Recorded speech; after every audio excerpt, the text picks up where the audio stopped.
하나님께서 소를 만드시고 소한테 말씀하시기를 너는 60년만 살아라. 단 사람들을 위해서 평생 일만 해야 한다.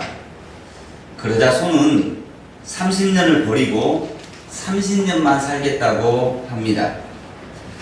두 번째, 개를 만드시고 말씀하시기를 너는 30년만 살아라.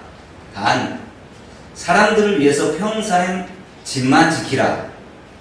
그러자 개는 저는 15년을 포기하고 15년만 살겠습니다 라고 말합니다. 세 번째로 원숭이를 만드시고 말씀하시기를 너는 30년만 살아라. 단 사람들을 위해서 평생 재롱을 떨면서 살아라. 그러자 이 원숭이도 나는 15년은 버리고 15년만 살겠다라고 대답을 했습니다. 네 번째로 사람을 만드시고 말씀하시기를 너는 25년만 살아라. 너한테는 생각할 수 있는 머리를 주겠다. 그러자 사람이 하나님께 말하기를 하나님, 그럼 저에게 소가 버린 30년, 개가 버린 15년, 원숭이가 버린 15년을 다 주십시오 라고 대답을 했습니다. 그래서 사람은 25살까지는 주어진 시간을 그냥 살고, 그리고 25살 이후부터 30년 동안은 소가 버린 30년 동안 뼈 빠지게 일만 하고, 개가 버린 15년으로 퇴직하고 난 다음에 집 보는 개로 살아가고, 원숭이가 버린 15년 동안에 손자 손녀 앞에서 재롱을 떨다가 죽는다 라고 합니다. 이런 말도 있더라고요. 아들 둘 둔 엄마는 이 집 저 집 떠밀려 다니다가 길거리에서 죽고, 딸 둘 둔 엄마는 해외여행 다니다가 외국에서 죽고, 딸 하나 둔 엄마는 딸네 집 싱크대 밑에서 죽고, 아들 하나 둔 엄마는 요양원에서 죽는다 말도 있어요. 그러나 어찌 되었든 간 하나님은 우리를 사랑하십니다. 당신은 하나님 앞에 가장 귀하고 보배로운 존재입니다. 옆에 계신 분들하고 인사합니다. 당신은 주님의 가장 귀하고 보배로운 존재입니다. 인사합니다. 당신은 주님의 가장 귀하고 보배로운 존재입니다.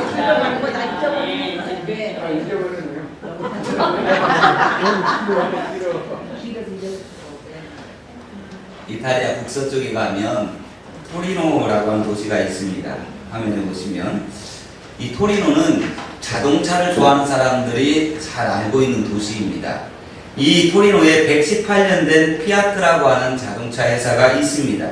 미국의 대표적인 자동차 회사인 크라이슬러를 2009년에 인수하면서 세계 8위의 자동차 회사로 성장을 했습니다. 토리노에서 또 하나 유명한 것이 있습니다. 그게 바로 축구입니다. 이탈리아 리그 정상을 달리고 있는 유럽의 축구팀 유벤투스의 연고지가 바로 토리노입니다. 얼마 전에 이 세계적인 대스타인 호날두가 이제 유벤투스로 이적을 하면서 엄청난 인기를 누리고 있죠. 그러나 이 유명한 것보다 토리노에서 가장 유명한 것이 있습니다. 그것이 바로 토리노 대성당입니다. 1997년 4월 11일 날 토리노 대성당에 원인 모를 화재가 발생을 합니다.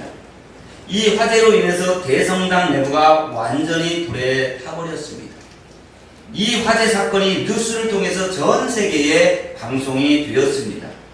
토리노 대성당의 화재 사건이 전 세계로 방영되었던 이유가 과연 무엇이었을까요? 그것은 바로 십자가에 못 박혀 죽으신 예수님의 시신을 쌌다고 알려진 세마포, 즉 예수님의 수의가 토리노 대성당에 보관되어 있었기 때문입니다. 지금도 여전히 토리노 대성당에 있는 수의가 진짜 예수님의 수의가 맞는지 안 맞는지에 대해서 갑론을박하고 있지만 그때 이야기를 우리가 잠시 해드리면 이렇습니다. 1997년 4월 11일 화재 신고를 받고 출동한 소방대원들이 화염의 핵사인 성당 안으로 목숨을 걸고 뛰어 들어갔습니다. 그 안에는 예수님의 시신을 감았던 수의 말고도 그림과 조각상 등 아주 귀중한 작품들이 많이 있었습니다. 하지만 이 소방대원들은 다른 작품들이 불에 타는 것에는 아랑곳하지 아니하고 오직 성수의 예수님의 수의가 보관되어 있는 곳으로 곧장 달려갔습니다. 그들은 있는 힘을 다해서 3중으로 되어진 방탄 유리를 도끼로 찍어서 깨뜨렸습니다. 소방대원이 그 수의가 담긴 궤를 품에 안고 불길을 뚫고 뛰어나왔습니다.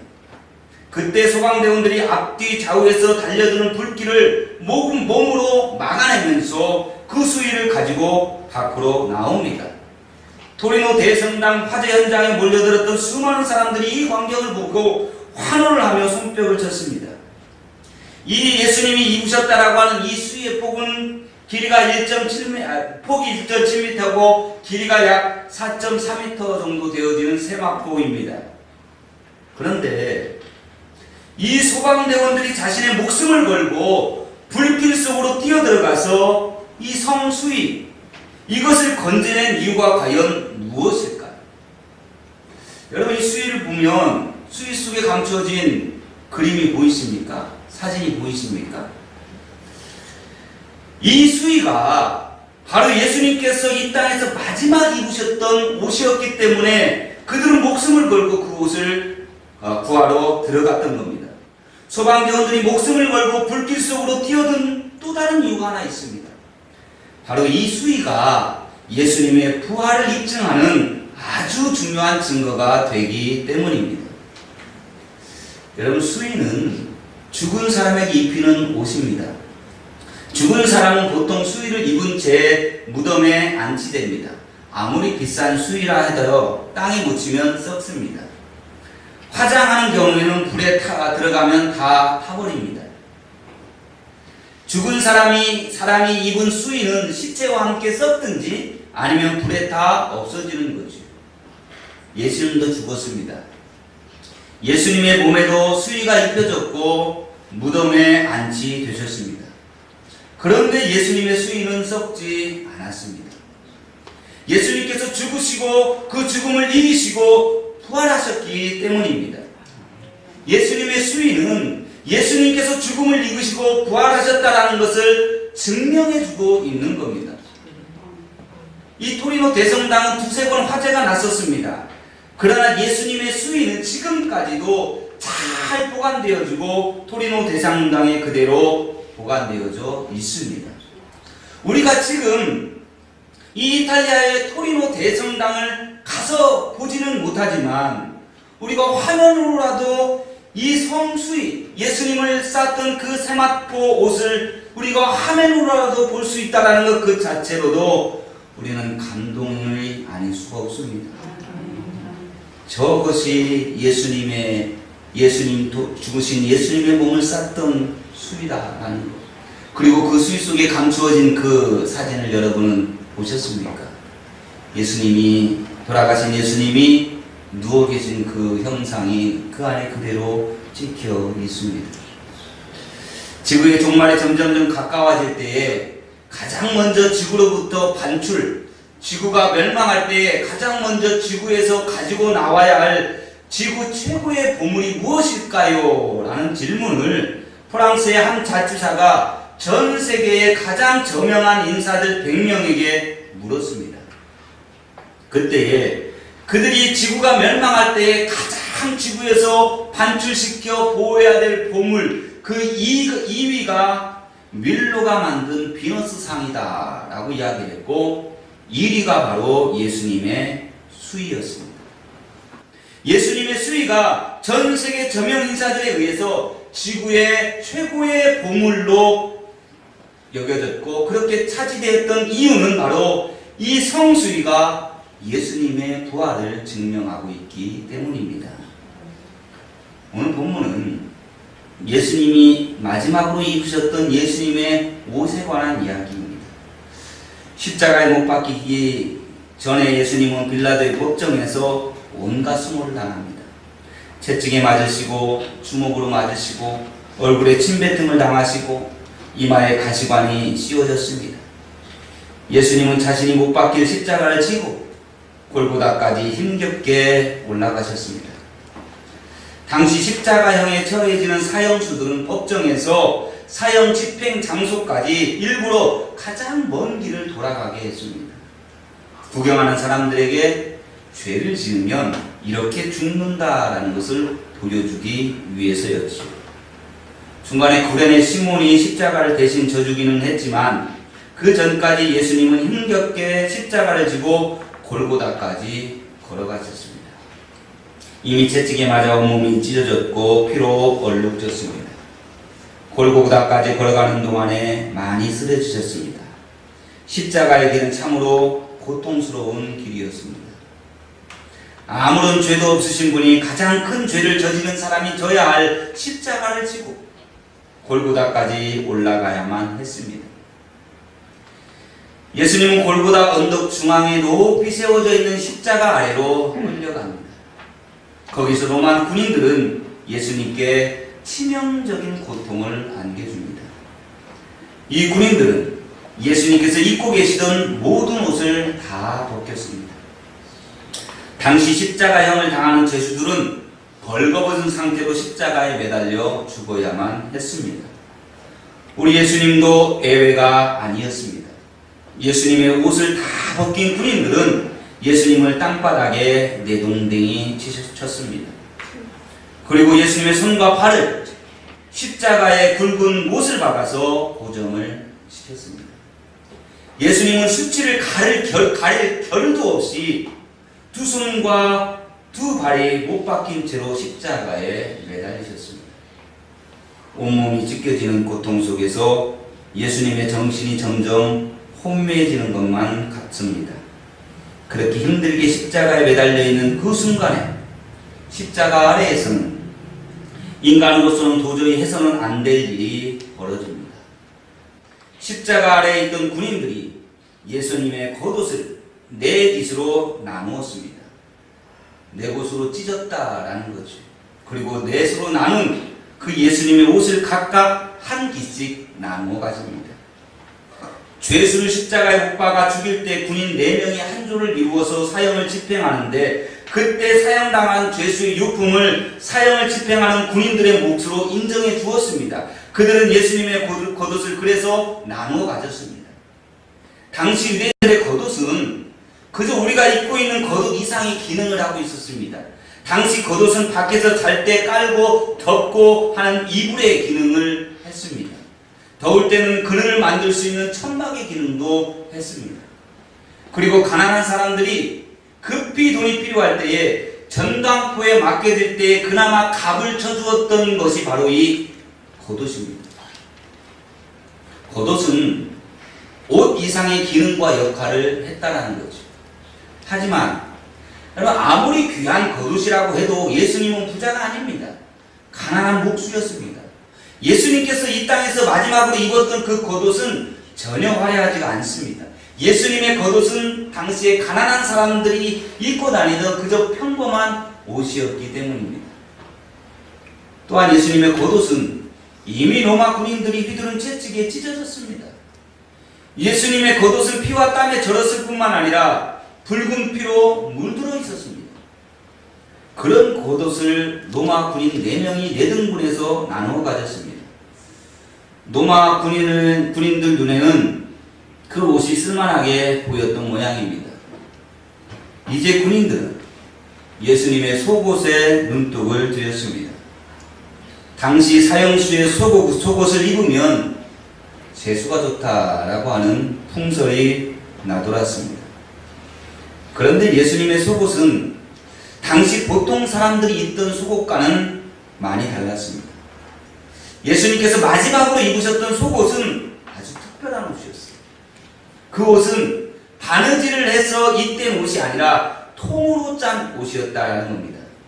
군병들은 예수님의 속옷을 4등분으로 나눌 수가 없었어요. 바느질해서 짠 것이 아니라 통으로 되어져 있어서. 그래서 생각해낸 방법이 뭐냐면 제비뽑기입니다. 4명의 군인들이 속옷을 넷으로 나누지 말고 제비 뽑아서 한 사람이 예수님이 입고 있던 그 속옷을 독차지하고자 했던 거죠. 그런데 여러분, 그들이 지금 어디에서 이런 짓을 하고 있습니까? 바로 십자가에 못 박혀 죽으시는 예수님의 그 십자가 아래에서 이런 짓을 하고 있습니다. 인류의 구원자이신 예수님께서 죽으시는 그 십자가 밑에서 그들은 지금 옷을 나누고 있는 겁니다. 지금 십자가에는 손과 발에 못에 박혀 죽어가는 세 사람의 사형수가 있습니다. 그들이 아무리 죽을 죄인이라 해도 그 순간은 엄숙한 시간입니다. 생명을 갖고 태어난 고귀한 인간이 인종하는 순간입니다. 그런데 그 고귀한 순간에 그런 추잡한 일을 저질러야 하겠습니까? 사형수들이 숨을 거둔 다음에 그들의 유품을 나누어 가져도 늦지 않는데 왜 살아있는데 그 일을 하고 있을까요? 로마 군인들은 타인의 죽음에 따위는 전혀 안중이 없습니다. 죽을 죄를 지어서 죽는 건데 왜 우리에게 난리냐라고 따질 기세예요.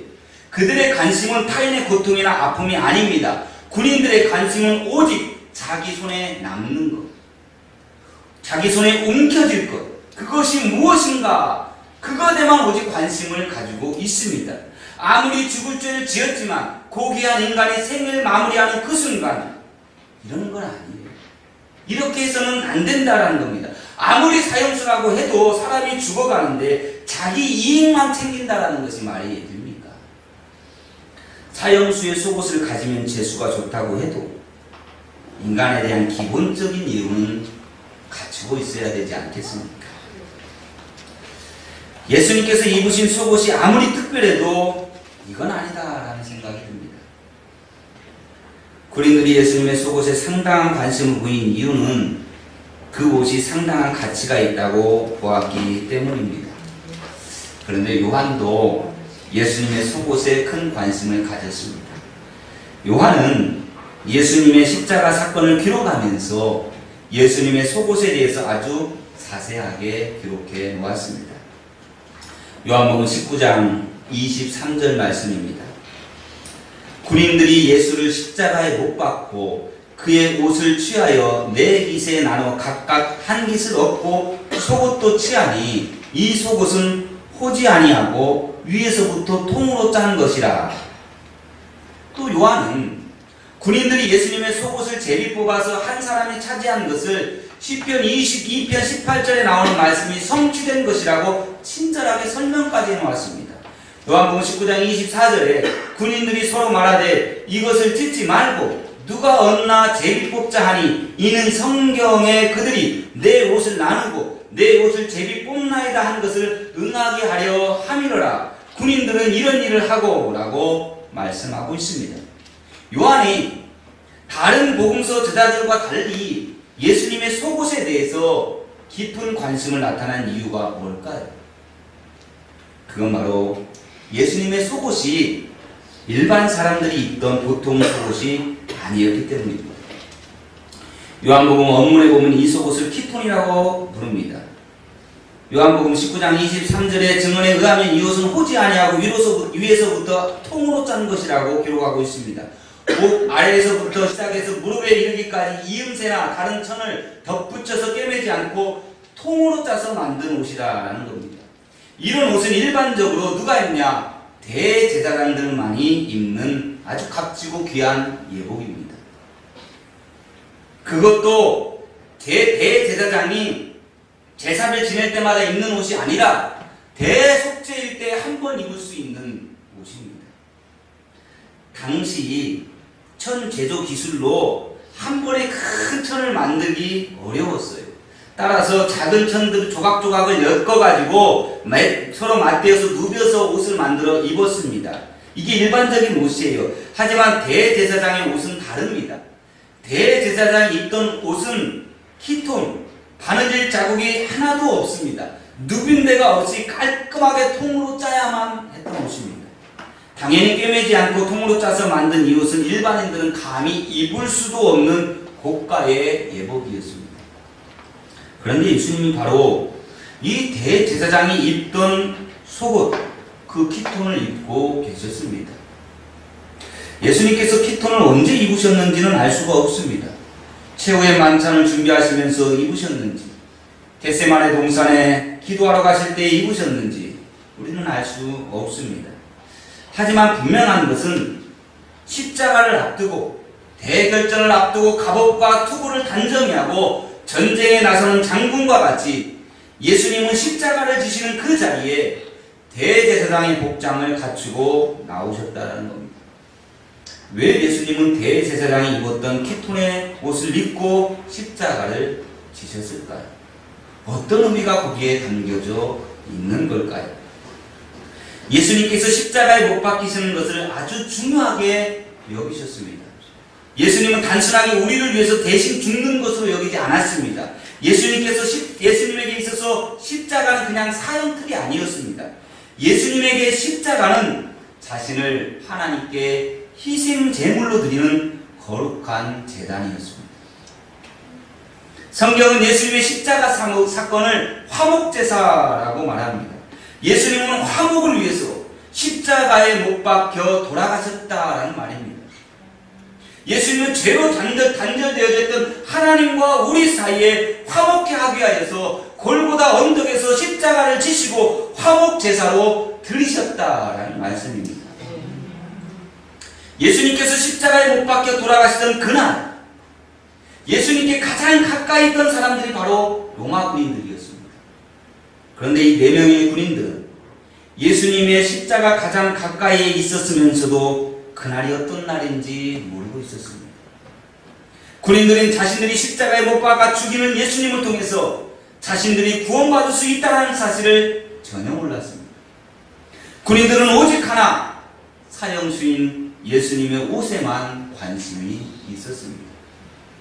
로마 군인들은 얼마 있지 않아서 썩어 없어질 옷을 손에 움켜쥐려고 애를 쓰고 있습니다. 그러다 보니 구원자이신 예수님을 만날 수 있는 절호의 기회, 절호의 찬스를 놓쳐버리고 말았던 거죠.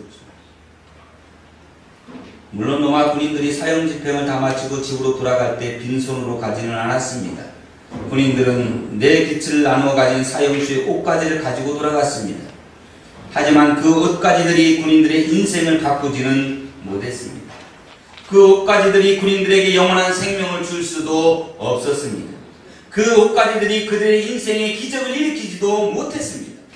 4명의 군인들 중에서 가장 재수 좋은 사람은 예수님의 속옷을 제비 뽑아 얻은 군인이었습니다. 보통 사람이 입을 수 없는 비싼 속옷을 차지했기 때문에 환호성을 지르며 집으로 돌아갔을 겁니다. 그 군인이 예수님의 속옷을 입고 그 옷을 입고 다녔는지, 아니면 비싸니까 비싼 값으로 다시 팔았는지는 알 수가 없지요. 그 군인이 예수님의 속옷을 입고 다녀도 그 속옷이 그를 구원하지를 못했습니다. 또 하나, 그 속옷을 비싼 값으로 팔았다 해도 그 돈으로 구원받을 수도 없었습니다. 4명의 군인들은 오직 예수님의 옷에만 관심을 가진 나머지 자신에게 영원한 생명과 평안을 주시는 예수님을 붙잡지 못했습니다. 이 사람들의 모습이 오늘 우리의 모습은 아닐까요? 우리는 저 로마 군인들처럼 세상에 썩어질 것에만 관심을 가지고 그것을 얻기 위해서 교회에 나오고 있지는 않은지, 진정한 영원한 생명이신 예수님을 붙잡고 살고 계십니까? 여러분, 교회에 처음 나오신 분들이 교회에 정착하지 못하여 떠나는 이유가 있지요. 우리가 교회에 처음 오신 분들에게 무관심했기 때문입니다. 우리가 먼저 다가가서 말을 걸어주고 함께 점심을 먹으면서 교제해야 하는데 그러지 못했기 때문에 나왔다가 다시 떠나지요. 물론 마음은 있는데 선뜻 그렇게 다가가기가 쉽지 않다라는 것도 우리는 잘 압니다. 그럼에도 불구하고 우리가 다가가야 할 이유는 그들에게 그리스도의 사랑을 알게 해야 되기 때문에 그렇습니다. 또 하나, 교회에 처음 오신 분들이 교회에 정착하지 못하여 떠나는 이유가 있습니다. 그들이 교회에 오는 목적이 예수님이 아니기 때문입니다. 다 그런 건 아니지만 비즈니스를 위해 교회에 오는 분들이 있습니다. 다 그런 건 아니지만 자녀 교육을 위해 교회에 오시는 분들도 있습니다. 다 그런 건 아니지만 마음의 평안을 위해 교회에 오시는 분들도 있습니다. 다 그런 건 아니지만 병든 몸에 고침받기 위해서 교회에 오시는 분들도 있습니다. 그런 분들은 대개 처음에 예수님에 대해서 관심이 없습니다. 예수님을 알고 싶어하는 마음이 간절하지 않습니다.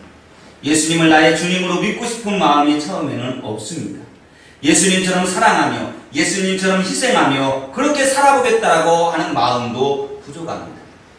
그런 분들에게 필요한 것이 바로 하나님의 말씀이요 하나님의 사랑이요 우리들의 관심입니다. 꾸준히 교회에 나와야 말씀을 들어야만 그 마음에 믿음이 생기기 때문에 그렇습니다. 예수님을 만나는 것이 목적이 아니라 비즈니스를 위해서 교회에 오시는 분들은 대개 손에 무엇인가를 움켜주고 싶어 합니다. 그들이 손에 움켜주고 싶어 하는 것이 혹시 로마 군인들이 그토록 움켜쥐려고 했던 예수님의 옷이 아닌가 싶습니다. 당신이 움켜쥐고 싶은 것은 과연 무엇입니까? 여러분은 무엇을 움켜쥐려고 교회에 나오고 계십니까? 여러분이 움켜쥐고 싶은 것이 예수 그리스도의 생명입니까? 아니면 그의 옷입니까?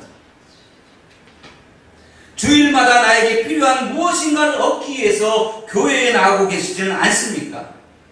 아니면 나의 주님이신 예수님께 나의 가장 소중한 것을 드리기 위해서 주일마다 교회에 나오고 계십니까? 예수님의 십자가 곁에는 4명의 군인들만 있었던 게 아닙니다. 거기에는 4명의 여인들도 있었습니다. 예수님의 십자가 곁에 있던 4명의 여인들은 4명의 군인들과 비교해 볼 때 지극히 약한 자들입니다. 예수님을 구원해낼 수 있는 힘이나 배경도 없는 사람들입니다. 그 여인들은 그 당시 사회에서 가장 천대받던 사람들이었습니다. 글로바의 아내 마리아 빼고는 남편도 없이 외롭게 힘들게 살아가는 여인들입니다. 하지만 그 여인들은 약하지 않았습니다. 그 여인들은 예수님의 12 제자들보다도 훨씬 더 강했습니다. 예수님의 부활하신 현장에 가장 먼저 달려갔던 사람들이 이 4명의 여인들입니다. 4명의 로마 군인들과 4명의 여인들의 관심이 달랐습니다. 예수님을 바라보는 눈이 달랐다라는 말입니다. 로마 군인들은 예수님의 옷에만 관심을 가지고 있었지만 이 4명의 여인들은 예수님께 관심이 있었습니다. 로마 군인들이 예수님 가까이 있었던 이유는 손에 움켜잡을 것이 있었기 때문이었고, 여인들이 예수님 가까이 있었던 이유는 예수님께 가장 귀한 것을 드리기 위해서였습니다. 요한은 예수님의 옷을 차지하는 데에만 관심이 있었던 4명의 군인들의 이름은 성경에 기록하지 않습니다.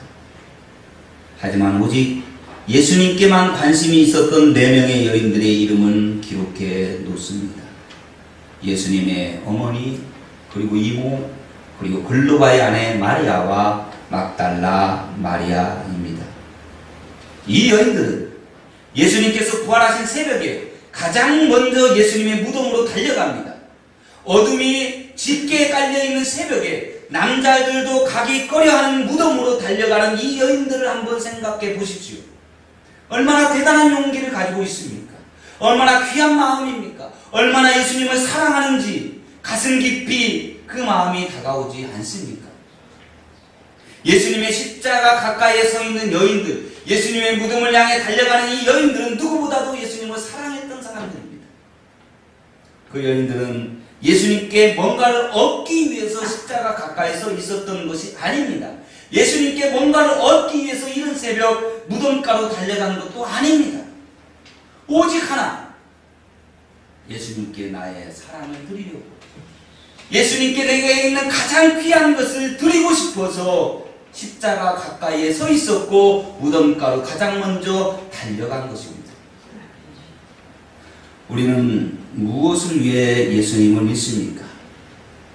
로마 군인처럼 예수님의 옷을 손에 움켜쥐기 위해서 신앙생활하고 있는 것은 아닙니까? 아니면 4명의 여인처럼 오직 예수 그리스도를 사랑하고 그분을 위해서 나의 가장 귀한 예수님을 믿고 있습니까?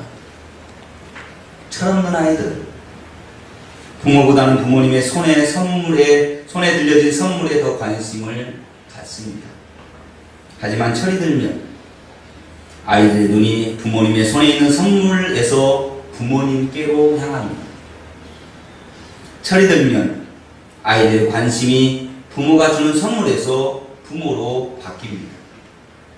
철이 들었다는 증거이죠.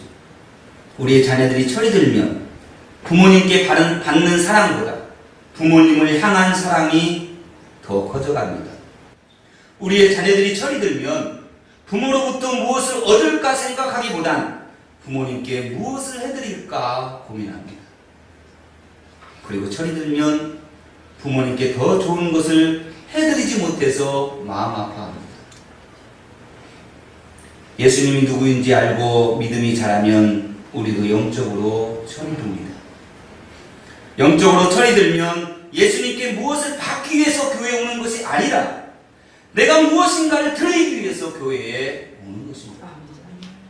영적으로 철이 들면 하나님께 복을 받는 것도 좋아하지만 내가 축복의 통로가 되는 것을 더 좋아하는 것입니다. 우리는 예수님의 옷에 관심이 있어서 교회에 온 사람들이 아닙니다. 아니어야 합니다. 우리는 절대 예수님의 옷이 탐나서 교회에 온 자들이 되어서는 안 됩니다. 우리는 예수님의 옷을 움켜쥐려고 이곳에 모인 게 아닙니다. 다른 말로 말하면 우리가 비즈니스를 목적으로 교회에 오는 것이 아니다라는 겁니다. 우리는 예수님을 알고 싶어서 예수님 앞에 오는 것입니다. 우리는 예수님을 닮고 싶어서 교회로 나오는 겁니다. 우리는 예수님을 찬양하러 교회에 오는 겁니다. 우리는 예수님을 섬기기 위해서 교회에 오는 겁니다. 우리는 예수님께 순종하기 위해서 교회에 오는 것입니다. 왜 우리는 예수님을 알고 예수님을 닮고 싶어서 교회에 오는 걸까요? 바로 예수님께서 나를 구원해 주셨기 때문입니다. 예수님께서 나를 구원해 주시기 위해서 당신의 목숨까지 아끼지 않으셨기 때문입니다. 예수님께서 나의 생명의 은인이시기 때문입니다. 예수님께서 나의 삶의 주인이시기 때문입니다. 그의 옷이 아니라 예수님을 붙잡는 것이 진정한 신앙 생활입니다.